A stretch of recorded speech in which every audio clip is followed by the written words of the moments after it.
Pois então, oremos todos.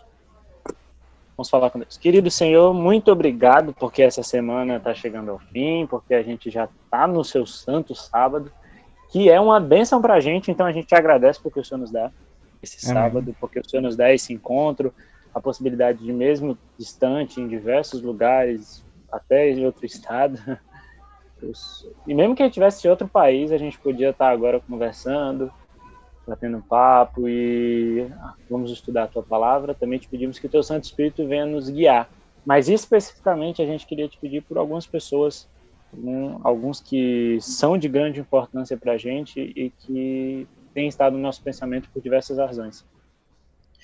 Começando aqui pela lista, né, que o senhor já conhece todos, mas lembrando o Bruno, meu amigo, que está com Covid, ele, a noiva dele, o pai dele também está internado, a família toda dele pegou, então que o senhor possa colocar a mão sobre a família, sobre a saúde de cada um deles, para que eles possam, o mais rápido possível, sair dessa no sentido bom e estar firme e forte novamente, todo mundo saudável, tendo passado e vencido essa doença.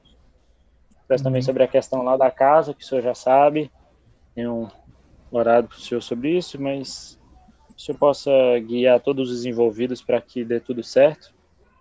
Te pedimos também pela Marli, a tia do João, que o senhor venha marcar a presença, que ela sinta que o senhor está com ela, e que também para o João, a família, que eles possam ficar tranquilos em passear tudo isso. Que o senhor também visite, cuide da filha da madrinha da Amanda.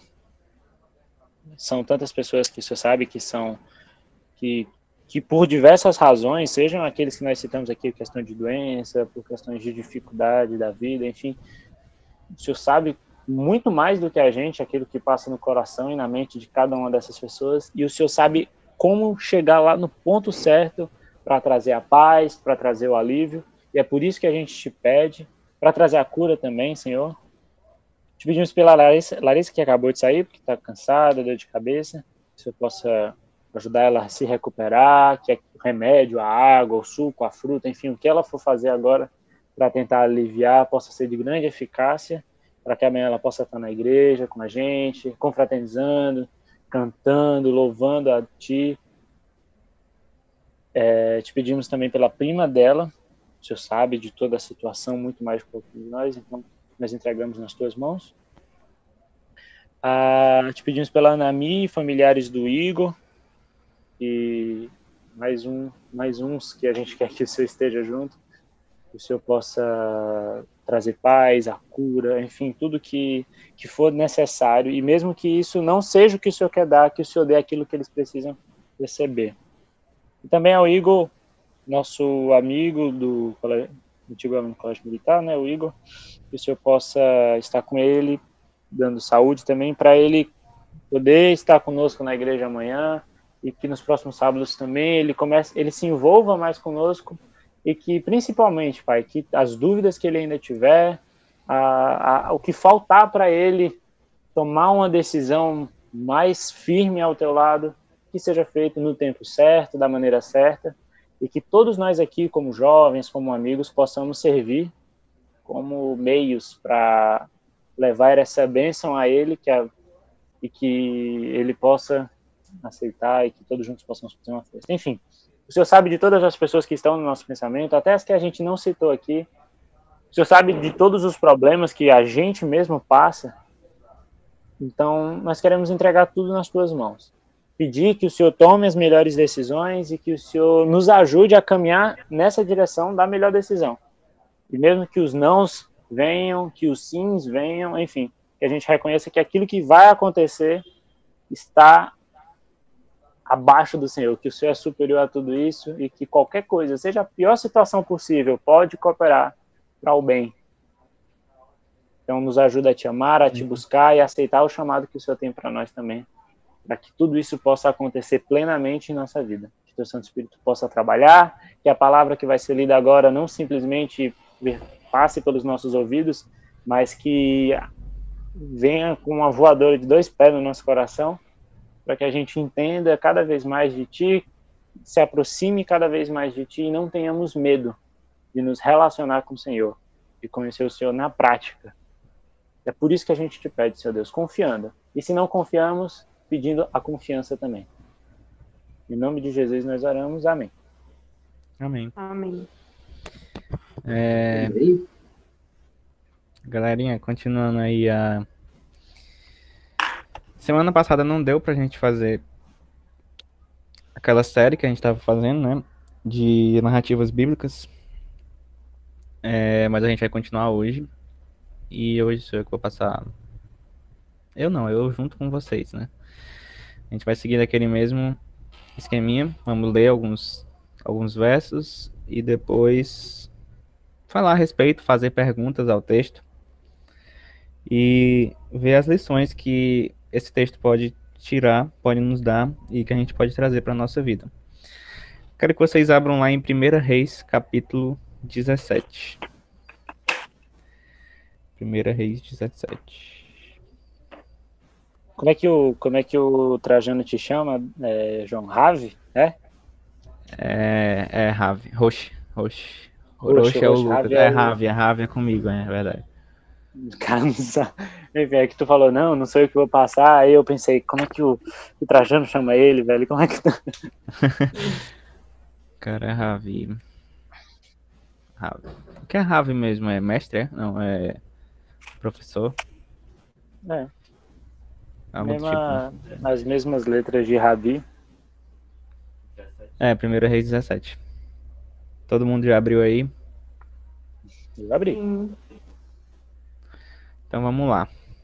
Só para dar o contexto aqui para vocês, eu vou ler 1 Reis 16 a partir do 29 para a gente ter o contexto aqui do que vai acontecer no capítulo 17. Então, 1 Reis 16, verso 29.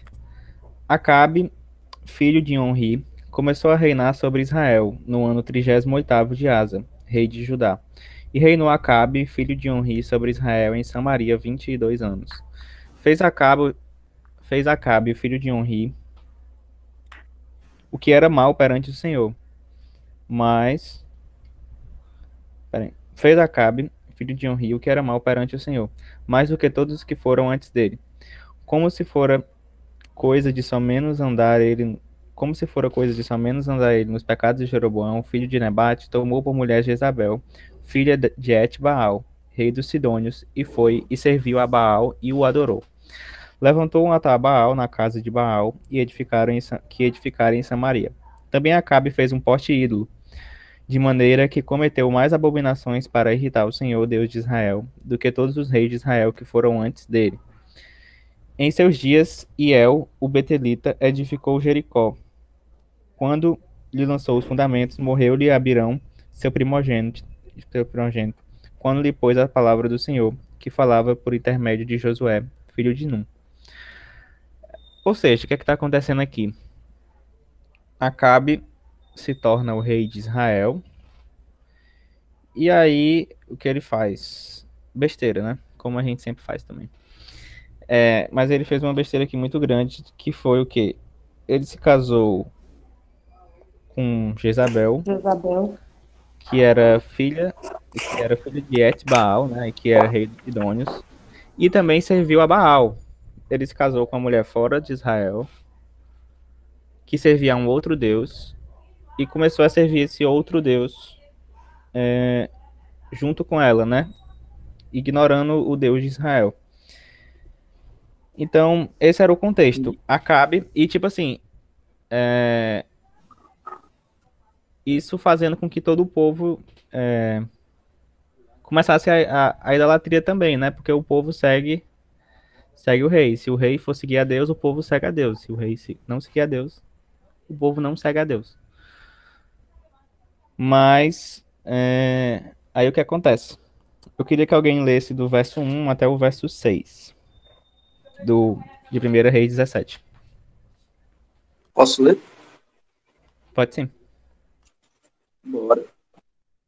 Ora, Elias de Tisbe, em Gileade, disse a Acabe: Juro pelo nome do Senhor, o Deus de Israel a quem sirvo, que não cairá orvalho nem chuva nos anos seguintes, exceto mediante a minha palavra.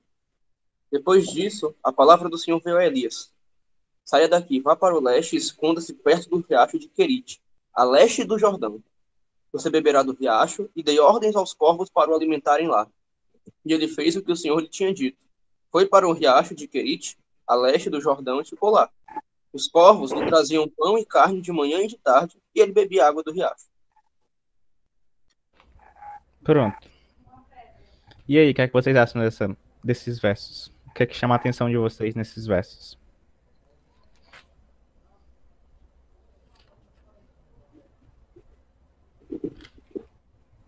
Mano, logo de cara tem um detalhe que eu acho que vai ficar mais interessante mais pra frente, mas tipo, Elias ele faz esse anúncio, né, para Acabe, e aí Uhum. Deus fala, ó, sai daí e se esconde. Isso daqui, imediatamente, a Bíblia não revela o porquê. Mas lá em Segunda Reis também, você vê que é porque, tipo, por exemplo, Jezabel, né, e Acabe, eles mais pra frente, por uma coisa parecida, quiseram matar Elias. Então Deus diz, tipo, ó, sai daí e se esconde, Dois porque o capítulos teu na povo, frente. 2 capítulos na frente, né? É, 1 Reis Do 19. Monte Oreb, matou os caras de Baal tudinho, aí a Jezabel, vou pegar você! Aí ele, Baal. Pois é. Então esse é um ponto interessante. Ele teve que fugir do próprio povo, né? Ele judeu fugindo dos judeus, e o resto a gente fala depois. Legal. Certo, mas alguém achou alguma coisa de interessante aí né, nesses 6 primeiros versos? Eu queria dizer só uma aí, mas é o seguinte, para aquele lance, né, que o João falou no início, né, para fazer as perguntas do texto. A primeira pergunta que, se eu não conhecesse nada da Bíblia a partir daqui, que eu me faria era, quem diabo é Elias? É, exatamente. Só diz de onde ele Porque, veio, não diz nada dele. aqui já começa assim, né? Elias, o tesbita dos moradores de Gileade. E aqui em 1 Reis 17, pra quem não sabe, é a primeira vez que Elias aparece. Então é assim, do nada. O cara aparece do nada e chega aí com a mensagem dizendo que, olha, não vai Logo no chover rei. aqui, vai perante o rei de Israel e diz, olha, não vai chover aqui até a palavra do Senhor disser que vai chover. E aí Deus vai e fala com ele e pede para ele se esconder. E aí? Débora tá com o microfone ligado, Igor também, quer falar alguma coisa, vocês? O que. Eu vi. Diga, não vou falar mais não. Assim, eu acho que o que eu acho mais óbvio tipo, apesar de não ter dito ainda, eu não sabia que essa era a primeira passagem que aparecia assim, Elias, né? Mas a gente sabe quem é Elias. Então, tipo, eu acho que o que é mais óbvio, que chama mais atenção, é que estava caindo uma maldição ali, mas mesmo assim deu um jeito, mesmo que improvável, de sustentar o filho dele, né? Assim, claro, todos são filhos dele, mas um servo dele. Sim. Tipo, Deus manda um juízo, né, perante o povo de Israel. Sim. Justamente que a Eu gente acho viu que aqui no. juízo é a melhor palavra, né? Isso. É porque, tipo É, assim, eu até falei sobre isso no dia que eu preguei sobre Jonas, capítulo 2. É porque, tipo assim, o rei de Israel, ou o profeta que segue a Deus, ele sabe que meio que segue uma lógica. Existe uma lógica de Deus, né? Tipo, olha, se você obedecer o que Deus vai mandar, você vai prosperar. Porque aquilo que Deus está falando vai se cumprir, você querendo ou não. Agora, se você não, se você desobedece a Deus, uma maneira que Deus tem de trazer o seu povo de volta, né, de fazer o seu povo refletir, é a questão do juízo, né? Deus manda juízo para o povo dele, e aí o povo olha, a gente está errando com Deus. O povo olha, se arrepende daquilo que fez e volta para Deus, né? Juízo também é uma maneira de Deus uhum. chamar o seu povo de volta, né? Trazer o seu povo de volta. Mostra, eu creio assim, mostra até a imparcialidade e a justiça de Deus, né? Sim, exatamente. É, pelo fato de que. Porque, porque assim, não é porque Deus escolheu o povo de Israel que, esses aqui são meus protegidos, eles podem fazer o que quiser e O nada vai acontecer. contrário. Não. O Israel é que sofria sola mesmo. Justamente. É, Exatamente. Ou seja, por uma vez por vocês que ser assim, isca e ser o exemplo. E, tipo, uhum. E por também exemplo, é porque o exemplo.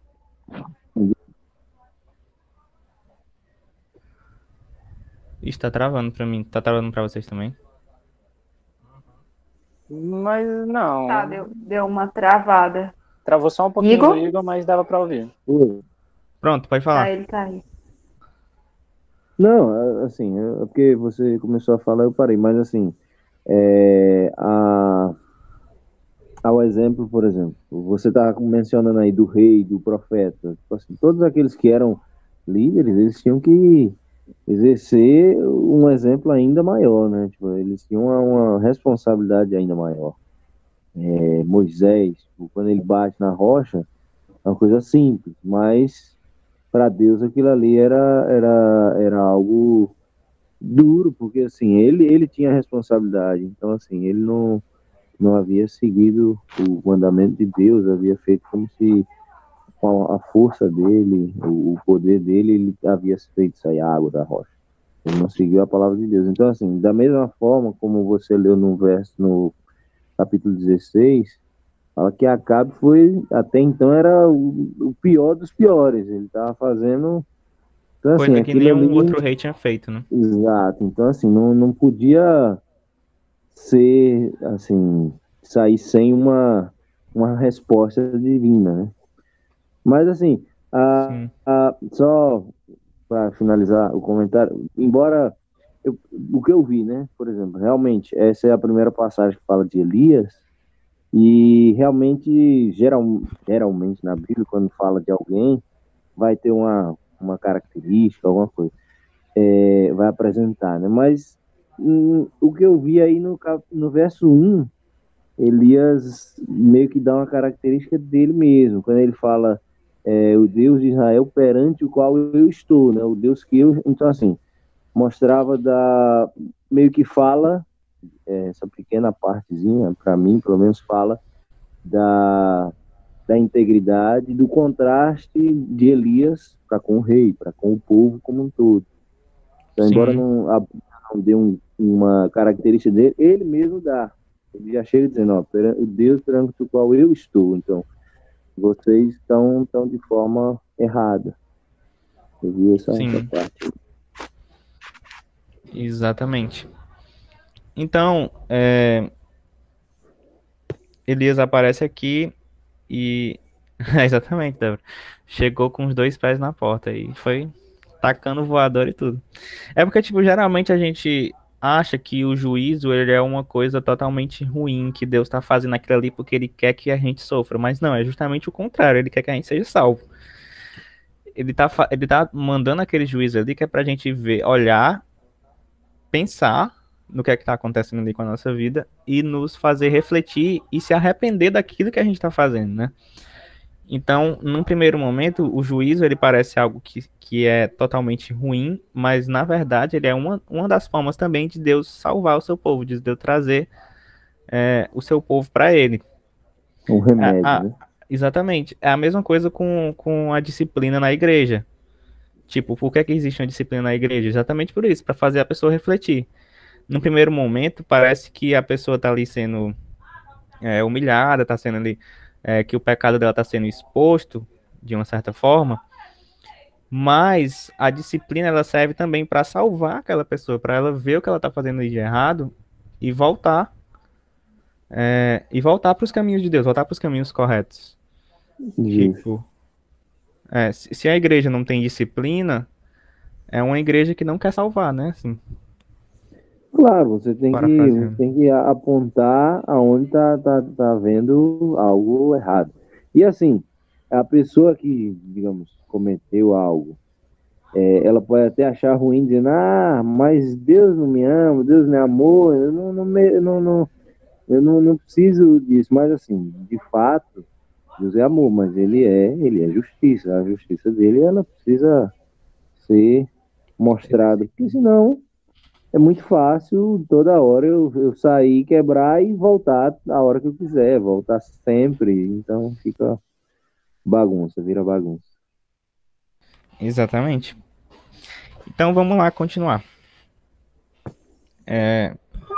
Eu vou ler aqui e depois a gente comenta mais um pouco. Então ali a gente parou no verso 6, onde dizia que Deus mandou corvos alimentarem Elias, né? De manhã e de tarde, né? Ao anoitecer. Os corvos traziam para Elias pão e carne. E aí o verso 7. Mas passados os dias, a torrente secou, porque não chovia sobre a terra. Então lhe veio a palavra do Senhor dizendo: Dispõe-te e vai a Sarepta, que pertence a Sidom, e demora-te ali, onde ordenei a uma mulher viúva que te dê comida. Então ele se levantou e foi a Sarepta. Chegando à porta da cidade, estava ali uma mulher viúva apanhando lenha. Ele a chamou e lhe disse: Traze-me, peço-te uma vasilha de água para eu beber. Indo ela buscá-la, ele a chamou e disse: Traze-me também um bocado de pão na tua mão. Vamos parar por aqui. E aí, o que é que vocês acham de interessante aqui nesses versos? Cara, assim, né, eu tinha começado a comentar na primeira parte, mas eu disse que eu ia terminar agora. Você vê que, tipo, Elias, ele tem que se refugiar do seu próprio povo, né? Ele, sendo israelita, tem que fugir dos israelitas. E é interessante, porque Deus sustenta Elias por um tempo, mas quando seca o riacho, Elias, que era um israelita, Deus pede que ele se refugie, que ele busque abrigo entre os gentios. Sarepta é uma cidade, João acabou de ler, de Sidom, a galera da Fenícia, pagãos completos. Então isso é uma coisa muito interessante. Em Reis, não é a primeira vez que isso acontece, não é a única vez, porque, tipo, Naamã, né, o cara lá da Síria, se eu não me engano, ele sendo gentil, ele encontra uma luz com o povo de Israel que estava cada vez em trevas maiores. A viúva de Sarepta, ela encontra uma luz no profeta Elias, que o povo de Israel não estava conseguindo encontrar, estava se afundando em trevas. Então isso é uma coisa muito importante. No Novo Testamento isso também acontece, né? Os apóstolos, eles vão. A pregação para os gentios foi muito por conta da perseguição que os judeus fizeram. Então, tipo, é uma coisa muito interessante você ver isso. Tipo, o próprio povo de Israel estava perseguindo os profetas e Deus estava fazendo eles se refugiarem e encontrarem amparo, encontrarem apoio nos Numa terra de gentios. gentil. Exatamente. Numa terra onde ele não teria apoio, né? Digamos assim. Exatamente. Exatamente. Era para o apoio do israelita sem Israel. E os gentios seriam o povo, tipo, que Que acharia disse, estranho, né, os israelitas, que sim, discriminaria, que perseguiria. Mas estava sendo o contrário. Os próprios israelitas estavam se perseguindo e o povo de Israel tendo que, os e o povo de profetas, né, tendo que se Israel. refugiar lá entre os estranhos. Exatamente. E aí? Mais alguém achou algum verso interessante?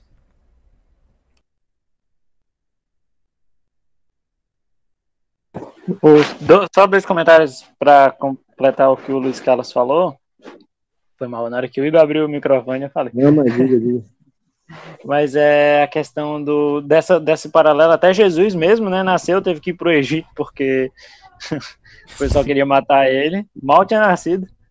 É verdade.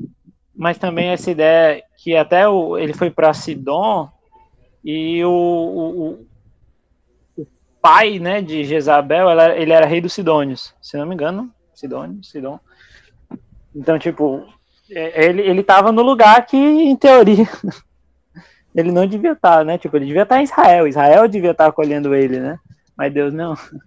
Eu conheço meu filho, ele não vai te acolher, não. Vai para outro lugar aqui que é melhor. Verdade. Fale lá, Igor.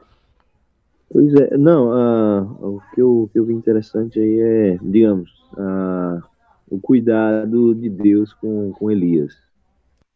Porque, assim, ele foi chamado, né? Deus o enviou ali para dar aquela mensagem dura. E aquilo ali fez ele ser perseguido por aqueles que ele não deveria estar sendo perseguido, né?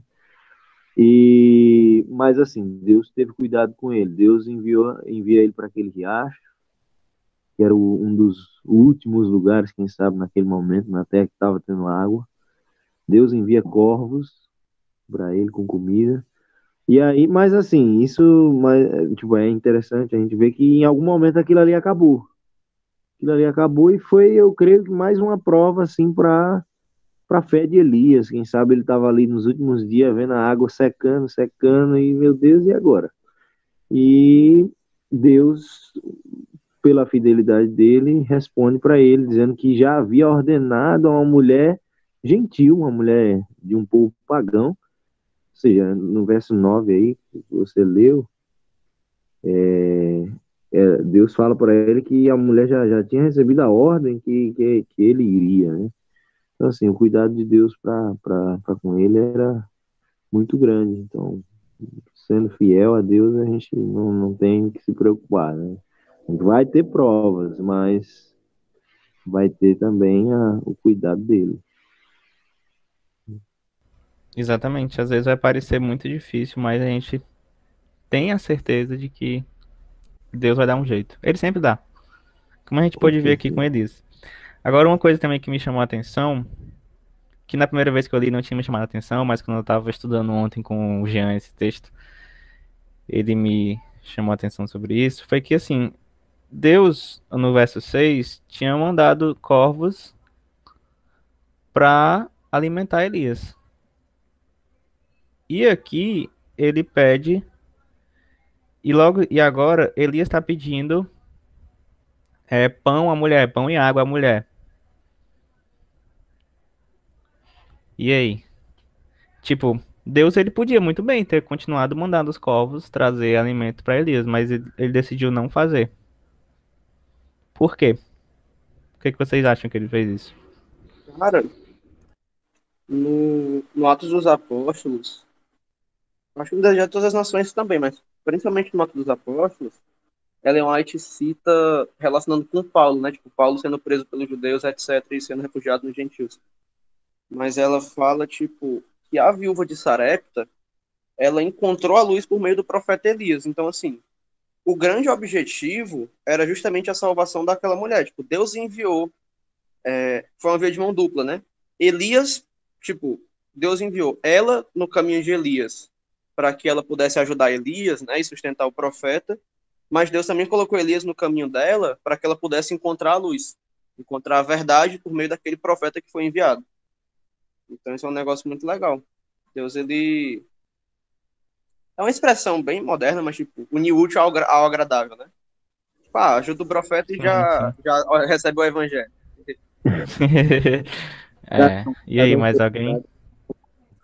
Um instrumento de salvação para o outro, né? Digamos assim, ela salvou Elias fisicamente, né? Que ele precisava do alimento, precisava de se suprir, e ele foi usado ali por Deus, né? Para fazer milagres na vida dela e transformar a vida dela de uma forma a salvá-la espiritualmente, né? Salvá-la daquele paganismo. Exatamente. Então, a gente... Vai lá, já. Vai, depois fala aí.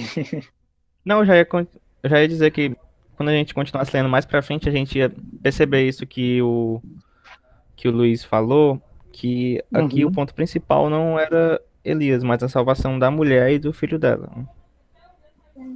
Sim, inclusive, o próprio texto deixa isso claro, né? Mas o que eu ia falar era só um parêntese aqui, porque o jeito que tu, João, falou agora, tipo, e tal, e tu botou o exemplo, tipo, e perguntou pra galera responder, me fez pensar num negócio que eu acho que eu posso estar viajando muito. Mas, eu não sei, né? Mas, tipo, um paralelo que eu acho legal, porque, tipo, Deus, ele deu o alimento para Elias através do corvo, né? Que é um dos animais impuros, lá da lista de Levítico 11. E através fora do povo também, vamos dizer assim, Deus continua alimentando ele, né? Tipo, sei lá, pra mim pareceu legal o paralelo, né? Interessante. Eu acho que é mais ou menos o paralelo que teve lá em Atos 10, quando Pedro tem a visão de que Deus manda ele matar os animais impuros e comer, mas na verdade aquela visão significava de que ele também deveria receber os gentios, né? Eu Sim. acho que também pode Sim. seguir por esse caminho, de que uma mulher que não era que era uma gentil, né? Não era judeia, acolheu ele, né? Sim. Deus aí não fazendo acepção de pessoas, desde sempre. Sim.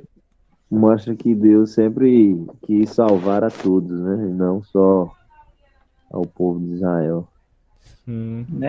Aquela, sabe as padarias que tem lá, tipo, fabricando o melhor pão desde não sei quando? É tipo Jesus falando, né? Buscando a salvação de todo mundo desde, sei lá, sempre. Seja Não, e assim, Exatamente. também fala muito pro povo de Israel, né? Tipo, ó, os animais que vocês consideram impuros e os povos que vocês consideram impuros estão sendo mais santos do que vocês, povo de Israel. Deus Sim. dando uma Mostra- voadora. Então eu não viajei muito fazendo esse paralelo. Quando tu falou aí, me veio o capítulo de Atos 10, quando tu falou já. É porque o João falou tão direitinho, falou tipo, e aí, os corvos estavam alimentando ele e a mulher gentia, né, de Sidom. Aí eu, caraca, velho, é verdade. Que louco. Mas vamos lá. Mais alguém tem alguma coisa a falar sobre esses versos? Eu vou entender o silêncio comum, não. Eu só Fazer que nem, Sempre fazer que, tem, mas realmente fazer que nem o meu eu sou muito professor. gentil com ele. Muito gentil com ele, né? não, sempre tem algo mais para falar do texto, mas assim, se a gente falar tudo agora, quando tiver no ano bíblico, a gente não vai ter mais o que achar, então. Cara, não, eu falei que nem meu professor, que tipo, o professor tá aqui dando aula, né, compartilhando tela, e ele não consegue ver o chat. A pessoa tem que falar pelo microfone para ele saber se tem alguma dúvida ou não. Aí ele, pois é, pessoal, alguém tem alguma dúvida a respeito disso? Aí fica o silêncio. Aí, pessoal, vou entender esse silêncio como um não. E não que vocês estão dormindo. Jamais. Jamais. Jamais, ninguém aqui não é nem o Luiz para dormir na live. Cara, eu já dormi 2 vezes. Já dormi 2 vezes em aula, velho. O Lucas tirou uma foto, velho. Manda a Prova foto, do crime Lucas. aí. Por que você não tá mandando? Manda. Aluno nota 10. Me desculpem. Sim, mas vamos lá. Continuar aqui no texto. Vamos lá. Verso 11. Ele tinha pedido água para ela, né? No verso 11. Indo ela buscá-la, ele chamou e disse: Também me traz um bocado de pão na tua mão. Porém, ela respondeu: Tão certo como vive o Senhor teu Deus, nada tenho cozido. Há somente um punhado de farinha numa panela e um pouco de azeite numa botija. E veis aqui, apanhei 2 cavacos e vou preparar esse resto de comida para mim e para o meu filho. Comeremos e morreremos. Elias lhe disse: Não temas, vai e faze o que disseste. Mas primeiro faze dele para mim um bolo pequeno e traz aqui fora. Depois farás para ti mesmo e para o teu filho. Porque assim diz o Senhor, Deus de Israel: A farinha da tua panela não se acabará, e o azeite da tua botija não faltará, até o dia em que o Senhor fizer chover sobre a terra. Foi ela e fez segundo a palavra de Elias. Assim comeram ele, ela e sua casa muitos dias. Abrindo um parênteses aqui, lá em Tiago vai falar que esses muitos dias foram 3 anos e meio. O Voltando. tempo que ficou sem chover, né, na terra. O tempo que ficou sem chover. Foram 3 anos e meio. Deus fez aí a farinha Farinha ficar infinito. infinito. Não, se eu fosse a mulher, eu começava a vender, velho. A vender, né? Caraca. Ou dar pros vizinhos, né? Os vizinhos iam lá pedir emprestado, ela, não, pode pegar quando você quiser. Isso é Mas- impressionante, viu? Opa, você tem uma xícara de farinha para ajudar? Eu tenho um balde, pode levar. Se quiser levar uma caçamba de farinha. Não, mas ó, o que a Débora falou da fé, velho, ela tinha que fazer a comida do Elias primeiro, pra primeiro. depois fazer a dela e a do filho. Então ela tinha que ter fé Ela mesmo. tinha que ter fé mesmo, porque se ela fizesse e acabasse, aí, patrão. Aí, né? Só Agora, lamento. Não tocou eu música. abrindo um parênteses, eu quero saber no verso 12 ali o que são os dois cavacos, né? O que eu apanhei dois cavacos. Aqui a minha Bíblia tem sobre lenha, falando da lenha. Um pagodinho. Que é inclusive o início quando na cena aqui, ela tava apanhando Cavaco lenha no é verso uma lasca de 10. madeira. Pronto. Gravetos Ela na tá... linha. Mas vamos botar no sentido mais legal, né? Ela tava tocando um sambinha ali pra Elias, né? Era dois cavacos, era um pra ela e um pra Elias, velho. Estavam fazendo dueto de chorinho, pronto, estavam fazendo chorinho. Mandaram o cavaco chorar. Tá tocando pagode, né? Aí então pronto, olha aí. Glória. Senhor! Bora tocar isso aí amanhã, já. Isso que é uma loucura. Exatamente, Luiz. Concordo, Jean. Tô na conta do Jean. Ah, tá. Que louco, né, velho? Mas vamos lá, Sem galera. comida vai tocar o cavaco, né? Então foram em 3 anos e meio, né? Muitos dias. Depois do show, ela foi cozinhar. Da panela a farinha não se acabou e a botija de azeite não faltou, segundo a palavra do Senhor por intermédio de Elias. Depois disso, adoeceu o filho da mulher, da dona de casa, e a sua doença se agravou tanto que ele morreu. Então disse ela a Elias: Que fiz eu, ó homem de Deus? Vieste a mim para tratares a minha memória, a minha iniquidade, e matares o meu filho? Ele lhe disse: Dá-me o teu filho. Tomou dos braços dela e o levou para cima, ao quarto onde ele se hospedava, e o deitou em sua cama. Então clamou ao Senhor e disse: Ó Senhor, meu Deus, também a esta viúva com quem me hospedo afligiste matando-lhe o filho? E estendendo 3 vezes sobre o menino, clamou ao Senhor e disse: Ó Senhor, meu Deus, rogo-te que faças a alma deste menino tornar a entrar nele. O Senhor atendeu à voz de Elias, e a alma do menino tornou a entrar nele e reviveu. Elias tomou o menino e o trouxe do quarto à casa e deu à mãe. E lhe disse: Vê, o teu filho vive. Então a mulher disse a Elias: Nisto conheço agora que tu és o homem de Deus, e a palavra do Senhor na tua boca é verdade. E aí, a respeito de todos esses versos que a gente leu aqui, por último, né, do 11 ao 24. O que vocês acharam de interessante? Assim, eu achei assim agora, você leu o 24, quando ela fala nisso, eu reconheço agora. Minha filha, você passou 3 anos e meio com farinha e agora ele é um homem de Deus. Não, e pior, eu falei isso pro João Marcelo ontem. Foi. Ela tinha acabado de dizer, tipo, o que foi que eu fiz pra você, homem de Deus? No verso No 18. verso 18. Aí depois ela fala, não, agora eu sei que é homem de Deus. É exatamente isso. Mas, segundo o que o Jean me disse ontem, enfim, a hipocrisia, né? Segundo eu, não. Olha aí, segundo a Bíblia. O Lucas mandou. O Lucas mandou aí no. Hipocrisia. Enfim, a hipocrisia, né? Pois é, não, mas é porque, tipo assim, na Bíblia, a gente vê a fé como algo prático, né? Assim, e aqui nesse momento ela viu que que Elias era um homem de Deus, como ela teve a certeza ali naquele momento em que o filho dela viu que Elias era um homem de Deus. Ela teve a experiência prática de que só Deus poderia fazer aquilo, de que o filho dela ressuscitasse, né? Ontem eu também, falando com o Jean, eu lembrei ali de Moisés, né? Quando ele vai fazer ali os sinais para o povo, que ele lança o cajado e ele se transforma numa serpente, o cajado.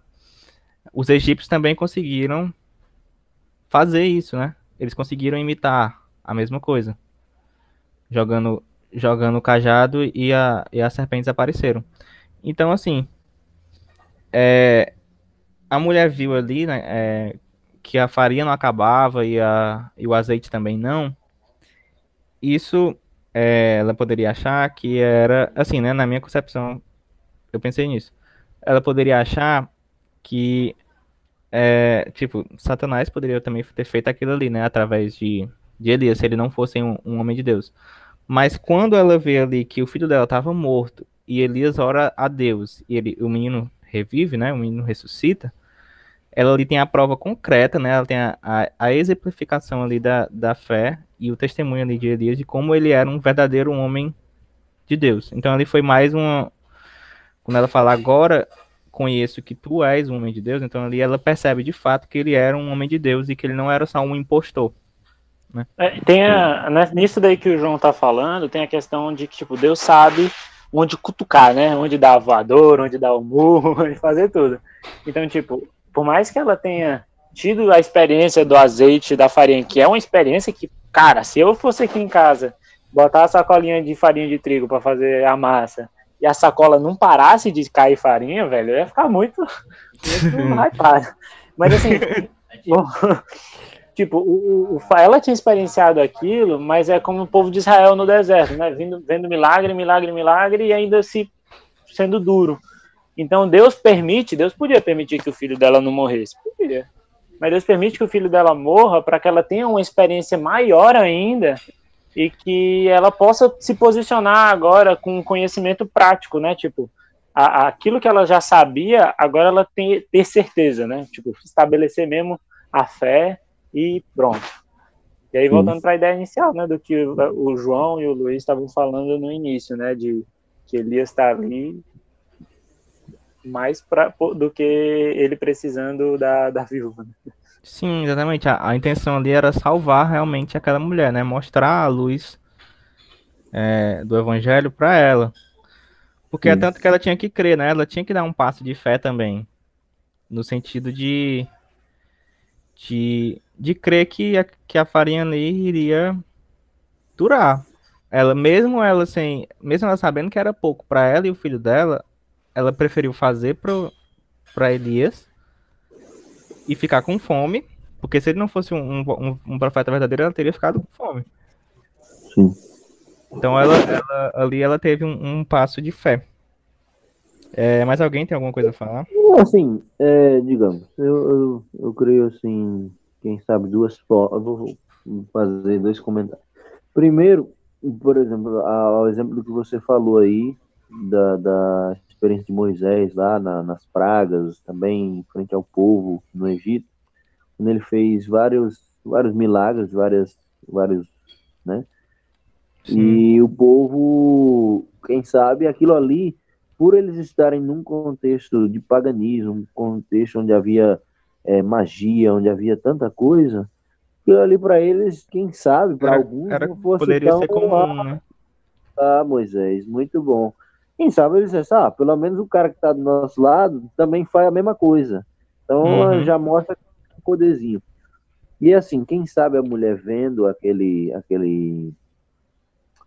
aquela farinha, aquele óleo, aquele azeite, né, se multiplicando, fosse algo, digamos, algo sobrenatural. Mas quem sabe no contexto pagão dela ali, isso aí, beleza, você é um homem de fé, um homem que acredita no seu Deus, mas realmente aquele milagre de dar a vida, esse realmente só Deus mesmo poderia fazer, né? Deus é o autor da vida. O diabo ele pode fazer muitas coisas, mas ele não tem o poder para regenerar uma vida, né? E também a Bíblia fala, né? É Deus que dá e tira, né? A vida. Então, assim, quem sabe aquilo ali para ela fosse algo importante, algo interessante e algo que ela precisava, né? Naquele momento, a farinha, o azeite era algo necessário. Poxa, a gente está num tempo de seca, não tem ações, não tem nada. Eu preciso de comida, eu vou te dar comida, mas eu preciso também. Então, aquilo foi algo que ela precisava. E no momento em que o filho morreu, foi também o que ela, assim, foi o que ela desejava, o que ela precisava, né, do filho. Mas foi uma prova, assim, mais do que final, assim. E, assim, para mim, isso isso mostra assim, que a nossa experiência, né, a experiência de fé, a experiência cristã, ela vai ser marcada por vários momentos onde a nossa fé ela tem que ser provada, onde provas de milagres, provas da existência de Deus vão ser dadas, assim como foi na vida dela, né? Não foi só uma vez, mas foram várias vezes para ela tomar a Sim, decisão. exatamente. E isso em Romanos fala, né? Deixa eu ver aqui, Romanos capítulo 1. Acho que é capítulo 1. Que a Ah, prova tá da aqui, ó. sua fé e perseverança tem Tiago Não, também. Romanos 1:20 diz assim, porque os atributos invisíveis de Deus, assim, seu eterno poder, como também a sua própria divindade, claramente se reconhecem desde o princípio do mundo, sendo percebido por meio das coisas que foram criadas. Tais homens são por isso indesculpáveis, porquanto, tendo conhecimento de Deus, não glorificaram como Deus, nem lhe deram graças, antes se tornaram nulos em seus próprios raciocínios, obscurecendo-lhe o coração. Então, assim, vai ter provas da natureza, vai ter provas ali de fé, que só você vai saber que aquilo ali foi uma prova. Para outra pessoa pode aquilo ali ser nada, mas você vai perceber que aquilo é uma prova de Deus. Então, assim, Deus ele tem Um céu estrelado, né, cara? Céu estrelado para alguns é um negócio fantástico, para outros é só luzinha. exatamente. Então, Deus ele tem a maneira de se revelar. Então, de alguma forma ele vai aparecer para as pessoas, ele vai se revelar para as pessoas, né? Amém. Amém. E aí, quando eu li também, eu fiquei em dúvida desse negócio aí da alma, né? Que a alma do menino vai entrar nele de novo. Mas a gente vendo que alma no hebraico é vida, né? Significa vida. Então ali ele estava se referindo, na parte que ele fala que a alma do menino vai sair, a alma do menino vai entrar nele novamente, é a vida, né? A vida, o fôlego ali, dado por Deus. A vida em si. E aí, mais alguém tem alguma coisa Na a falar? minha tradução tem vida Pronto. também. Essa daqui é nova versão internacional. Na versão internacional, né? Pronto. Na Almeida Revista Atualizada, ela fala alma, né? Então, assim, eu li também a respeito aqui no livro Profetas e Reis, e assim, além do passo de fé que a viúva deu, né, ao fazer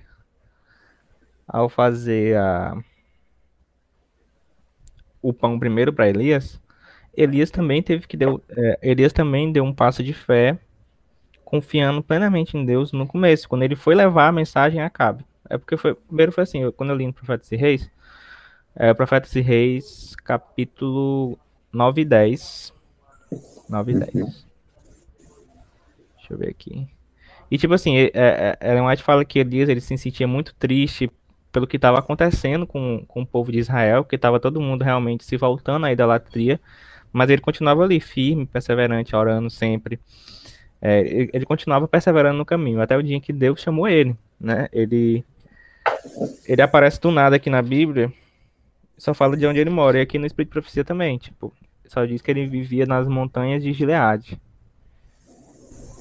E aí Deus fala com ele e pede para ele avisar para o povo que vai parar de chover e que todas as bênçãos deles ali, iriam ser retiradas, né? Porque ia parar de ter água, automaticamente as plantas iriam morrer e tudo mais. E aqui na página 121, ela diz assim: Foi somente pelo exército de forte fé no infalível poder da palavra de Deus que Elias apresentou a sua mensagem. Não possuísse ele implícita confiança naquele a quem servia e jamais teria aparecido perante Acabe. Em sua viagem para Samaria, Elias havia passado por correntes sempre a fluírem, montes cobertos de verdura, majestosas florestas que pareciam estar estar além do alcance da seca. Tudo em que seus olhos repousavam estava coberto de beleza. O profeta podia ter sido levado a duvidar de que como poderiam essas fontes jamais cessarem de fluir, tornarem-se secas, ou esses montes e vales serem calcinados pela sequidão. Mas ele não deu lugar à incredulidade, cria plenamente na palavra de Deus, que Deus humilharia o apóstolo de Israel e que, mediante juízos, eles seriam levados ao arrependimento. O decreto do céu tinha sido pronunciado, a palavra de Deus não poderia falhar. E com o perigo da própria vida, Elias cumpriu destemidamente sua missão. Como um raio que partisse de um céu claro, a mensagem do juízo eminente caiu sobre os ouvidos do ímpio rei. Mas antes que Acabe pudesse recobrar-se de seu espanto ou arquitetar uma resposta, Elias desapareceu tão repentinamente como havia chegado, sem esperar testemunhar os efeitos de sua mensagem. E o Senhor foi perante ele, aplanando o caminho. Então, assim, Elias também teve que dar o passo de fé dele, né? Ele se sentia ali triste, sempre orava ao Senhor para que o povo voltasse, então Deus foi e falou com ele. Tipo, Elias, ele não... Mas também ia falar que Elias, ele não pediu para ser profeta. Deus escolheu ele. Deus foi e falou com ele, olha, leve a mensagem para o rei Acabe, de que os juízes vão Deus cair disse, perante vai. ele. E no caminho, Elias foi meio que tentado, né? Porque, tipo, ele via tanta beleza que ele poderia ter se perguntado, como é que isso tudo aqui vai acabar? Como é que essas águas aqui vão secar? Interessante isso. Mas mesmo... Porque ele não tinha provas do que aquilo realmente ia acontecer, né? Exatamente. Foi a mesma coisa aconteceu com Noé, né? Olha, gente, vai chover. 120 anos dizendo, chuva. Não sabia nem que era água caindo do céu. Pois é. Olha, gente, vai cair água do céu. E a galera lá, não, esse cara é doido. Esse bicho é doido. Olha aí, mano. Como é que cai água do céu, mano? Nunca nem caiu. Elias é o Noé ao contrário, tá ligado? O Noé vai chover, Elias não vai chover. Elias é o Eon. Exato. Não, mas... Eita, vou ficar quieto. Tava melhor quieto, não era? Não, cara, mas é necessário, são importantes esses momentos. É verdade. Então, tipo, o Elias, ele... Vai lá, Terminei.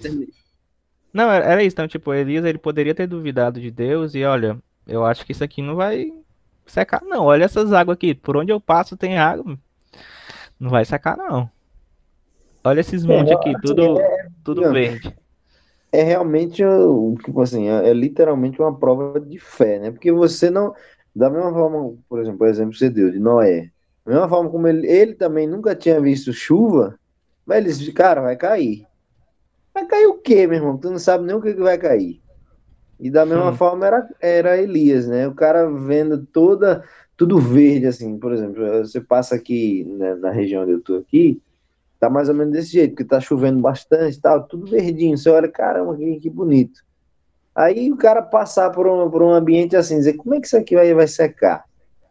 Tipo, sei lá, quem sabe na região onde eles estavam, podia, digamos, eles já sabiam o ciclo, né? Então a chuva sempre vem e tal.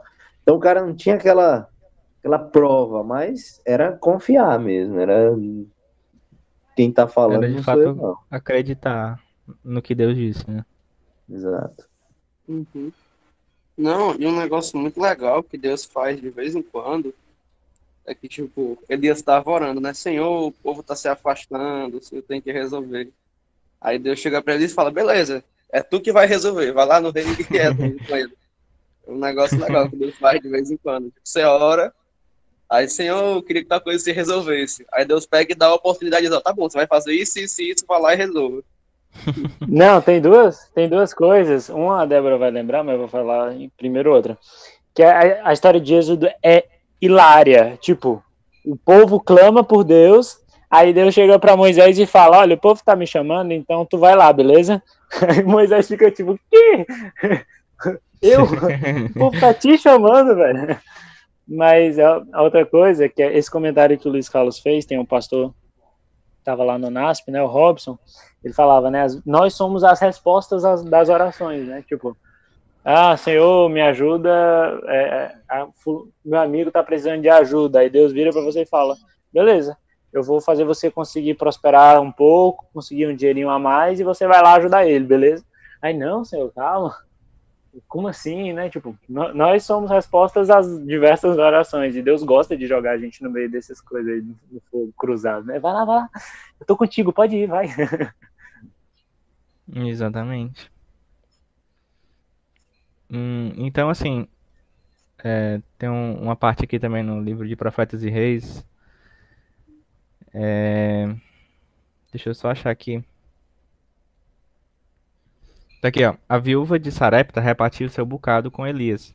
Em retribuição, sua vida e a de seu filho foram preservadas. E todos os que, em tempo de prova e carência, dão simpatia e assistências a outros mais necessitados, Deus prometeu grande bênção. Ele não mudou. Seu poder não é menor agora do que no tempo de Elias, nem a promessa é menos verdadeira agora do que quando foi dita pelo Salvador. Quem recebe um profeta em qualidade de profeta receberá galardão de profeta. Mateus 10:41. Não vos esqueçais da hospitalidade, porque por ela alguns, não sabendo, hospedaram anjos. Hebreus 13:2. Essas palavras não perderam nenhuma força através do tempo decorrido. Nosso Pai Celestial ainda continua a pôr no caminho de seus filhos oportunidades que são bênçãos disfarçadas, e os que aproveitarem essas oportunidades encontram grande regozijo. E se abrires a tua alma ao faminto e fartares a alma aflita, então a tua luz nascerá nas trevas, e a tua escuridão será como o meio-dia. E o Senhor te guiará continuamente e fartará a tua alma em lugares secos, e fortificará os teus ossos. E será como um jardim regado e como um manancial cujas águas nunca faltam. Isaías 58, 10 e 11. Então, tipo, pra gente não se esquecer também da hospitalidade, né? Porque foi um exemplo de hospitalidade da viúva aqui com Elias, porque mesmo podendo faltar para ela, ela decidiu doar a Elias, que era necessitado ali naquele momento. E ali, a mulher não estava ajudando somente a Elias, né, fisicamente, mas ela também estava ajudando a Deus, porque Elias ali era a boca de Deus, né, ele era um profeta de Deus. Então ela estava fazendo a Deus, assim como Jesus fala, né, que quando a gente fizer o menor dos homens, a gente estaria fazendo a ele. Então, para a gente não esquecer também da nossa hospitalidade, sempre tentar ajudar no máximo que conseguir realmente as pessoas. Porque, como diz lá em Hebreus, que a gente acabou de ler, a gente pode estar fazendo a anjos disfarçados e aquilo ali se tornar bênçãos em nossas vidas, né? Fazer de fato por amor, como o mandamento diz, né? Amar o teu próximo como a ti mesmo. Então é basicamente isso, né? Pra gente ficar atento a ouvir a voz de Deus, né? A refletir a voz de Deus. E caso venham juízos, porque a gente está se afastando dos caminhos de Deus, que a gente possa refletir e voltar ao caminho, né? Refletir e continuar e voltar para o caminho que estava seguindo antes, né? Seguindo rumo ao alvo, como Paulo diz, prosseguindo rumo ao alvo. E e é isso. E sempre, como o Luiz falou, às vezes vai ser uma via de mão dupla. Às vezes a gente vai chegar necessitado e uma pessoa vai ajudar a gente, e às vezes uma pessoa vai estar necessitada e a gente ajuda essa pessoa. E muitas vezes a pessoa com quem a gente está tá prestando ajuda ali naquele momento, é ela que está precisando de uma ajuda, mas não uma ajuda física, e sim uma ajuda espiritual, né? Também. Tá necessitando da luz do evangelho. Uhum. Então, é basicamente isso que eu queria que a gente refletisse. Se vocês tiverem mais alguma coisa a falar, acrescentar, a perguntar, pode ser agora.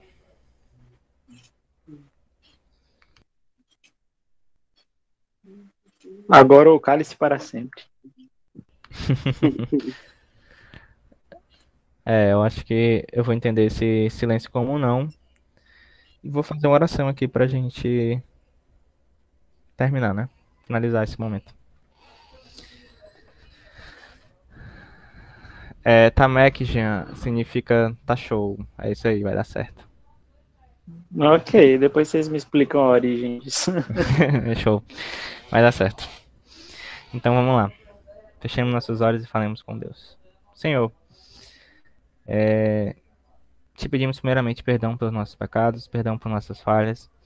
E te pedimos, Pai, que se estivermos seguindo caminhos errados, se estivermos nos afastando de Ti, que esse seja um momento de reflexão, seja um momento em que nós possamos pensar, né? Em que nós possamos refletir e voltar, né? Escolher o caminho certo, escolher o caminho que é Teu. Te pedimos também por todos os pedidos que foram feitos no começo dessa reunião, pelos familiares do Igor, pela casa lá do Jean, pelo amigo dele, pelo amigo do Luiz, pela minha tia, pela saúde da Larissa, enfim, por todos os pedidos que foram feitos, que eu não estou lembrando no momento. Mas que a tua vontade seja feita, apesar de tudo. Queria te pedir também, Senhor, que possamos ser capazes de praticar a hospitalidade, né? Mais verdadeiramente, praticar uma hospitalidade que nem a tua hospitalidade, em que o Senhor via uma oportunidade de salvação em cada pessoa que o Senhor olhava, né? Que possamos também exercer isso e levar o Evangelho para outras pessoas. Também te pedimos que possamos encontrar o contentamento em Ti, somente em Ti, assim como o Senhor falou para Paulo lá em Coríntios, se eu não me engano, ou Filipenses, em que a tua graça me basta. Que a tua graça possa nos bastar e que nós possamos achar o contentamento em Ti. E que, se alguém estiver passando por momentos de dificuldade, possa encontrar salvação em Ti, que possa encontrar amparo em Ti. Assim como o Senhor disse, que vinde a mim os cansados e sobrecarregados, que eu vos aliviarei. Muito obrigado por tudo. Abençoa o Clube Querigan, abençoa também o Clube dos Bravadores em Rimberg, que a palavra seja espalhada por todos nós e que possamos ser bênçãos na vida dos outros e que os outros também possam ser bênçãos nas nossas vidas. É o que te pedimos desde já e te agradecemos no nome santo de Jesus. Amém.